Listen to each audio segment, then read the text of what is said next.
വായനാ പക്ഷാചരണത്തിന്റെ ഭാഗമായി കോതമംഗലം താലൂക്ക് ലൈബ്രറി കൗൺസിലിന്റെ നേതൃത്വത്തിൽ പ്രമുഖ ചിന്തകനും എഴുത്തുകാരനും സ്വാതന്ത്ര്യസമര സേനാനിയുമായ കെ ദാമോദരനെ അനുസ്മരിച്ചു. ജില്ലാ library council joint secretary Ratheesh Kumar K Manikyamangalam ഉദ്ഘാടനം ചെയ്ത അനുസ്മരണ പ്രഭാഷണം നടത്തി.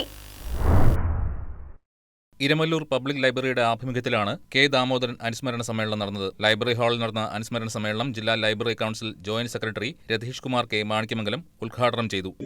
പക്ഷേ അപ്പോഴേക്കും കെ ദാമോദരൻ വേണമെങ്കിൽ അത് മാറ്റി എഴുതാമായിരുന്നു. അന്നത്തെ കുറവുകളൊക്കെ തിരുത്തി അദ്ദേഹം ആഗ്രഹിച്ചതുപോലെ തിരുത്തി എഴുതാമായിരുന്നു. പക്ഷെ അദ്ദേഹത്തിന് കുറച്ച് സാമ്പത്തിക അത്യാവശ്യം ഉണ്ടായിരുന്നതുകൊണ്ട് അദ്ദേഹം അപ്പോൾ തന്നെ അത് കൊടുക്കുകയാണ് ചെയ്തതെന്നാണ് പറയുന്നത്.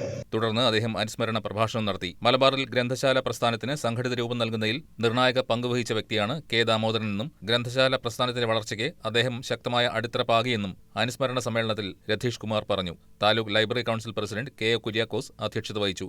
Taluk library council secretary Manoj Narayanan, vice president K P Mohanan, executive അംഗം വി വി കുഞ്ഞപ്പൻ, നേതൃസമിതി കൺവീനർ എസ് ഉദയൻ, ജില്ലാ ലൈബ്രറി കൗൺസിൽ അംഗം K V Kuriakose, A C Sathyan, library president Prince Radhakrishnan തുടങ്ങിയവർ സംസാരിച്ചു. News desk KCV news.